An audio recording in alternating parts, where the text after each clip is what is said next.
Predictive maintenance isn't just about fixing things before they break anymore. It's really evolved from just a smart operational tactic into something way more critical, a shield against personal liability.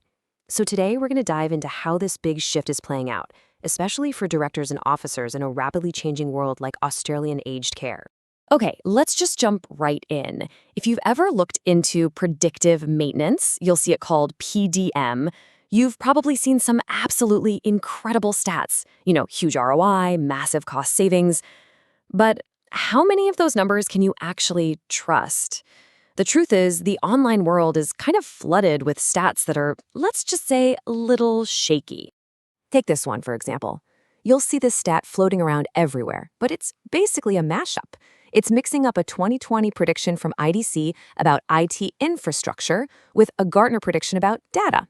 And it gets both the year and the percentage wrong. It's a perfect, and I mean perfect, example of how easily misinformation can spread.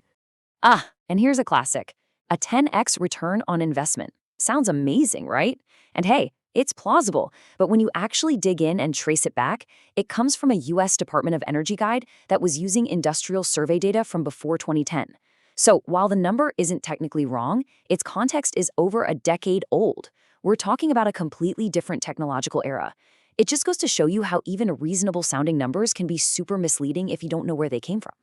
But here's a number you can trust. A staggering $1.4 trillion. Yeah, trillion with a T.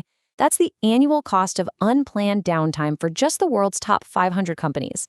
And this is from a brand new 2024 report from Siemens. So here's the point.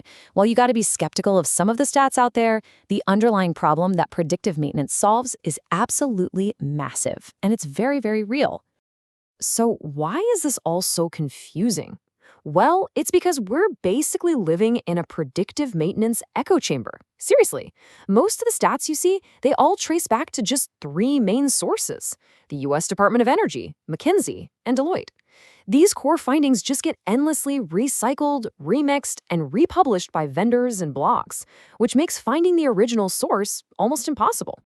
All right, so let's cut through all that noise. Let's just forget the echo chamber for a minute and look at the verified bedrock return on investment that really underpins the whole business case for this stuff. So when we look at the real data, the picture gets a whole lot clearer. We're not talking about vague promises here. We're talking about a documented 70 to 75% drop in breakdowns, according to the Department of Energy. We're talking about extending the life of your expensive equipment by up to 40%. That's verified by McKinsey. And maybe the most telling thing of all, a recent IoT analytics survey found that a whopping 95% of companies who actually do this see a positive return. This is the real business case, free from all the marketing hype. And let's not forget that number, $1.4 trillion in losses from downtime.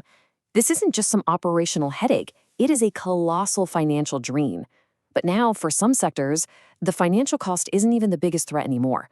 A new, much more personal risk is starting to emerge. Okay, let's take this whole idea from a global financial risk to a very specific, very personal one.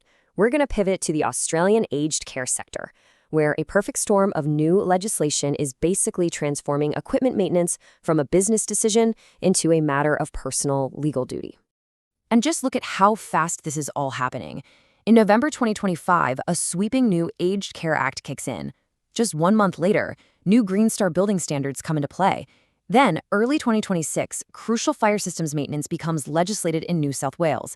This is not a slow evolution, folks. It's a rapid, fundamental shift in the whole compliance environment. And right at the heart of this new Aged Care Act is this term, responsible person. Now, this isn't just some corporate jargon. It specifically means a director or an officer of an aged care provider. And the Act places a brand new, personal duty of due diligence directly on their shoulders. This quote, wow, it brilliantly illustrates just how serious this is. You have to read that carefully. Individuals can be personally liable even if the company itself hasn't breached its duty. What that means is, if you, as a director, haven't done your due diligence to prevent a failure, you can be held responsible no matter what the company itself did or didn't do. So what does that personal liability look like in real terms? It looks like this: a potential civil penalty of up to $165,000, and that's per person, per incident. All of a sudden, a failing HVAC system or a broken elevator isn't just an inconvenience, it's a direct threat to your personal finances. So, when you're faced with this kind of new personal risk, how do you protect yourself? Well, this is where maintenance completely transforms into your first line of legal defense. It becomes your compliance shield. The entire mindset has to shift here. In the old view, an equipment failure was a budget issue. In the new view, it's a legal compliance issue. Downtime used to just impact operations. Now it can trigger personal penalties. And crucially, maintenance is no longer just a cost center. It is your documented proof of due diligence.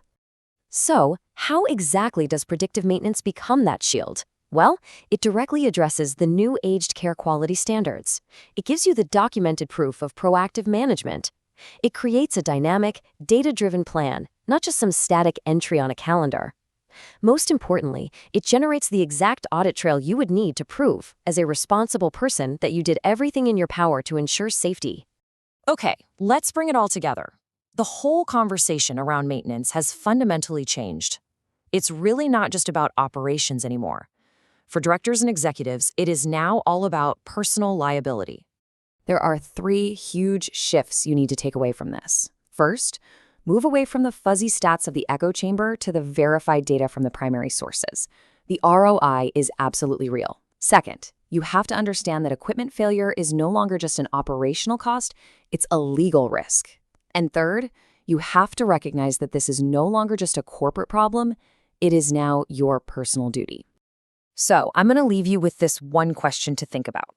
In this new landscape, where you are personally on the hook for ensuring safety and compliance, take a hard look at your current systems.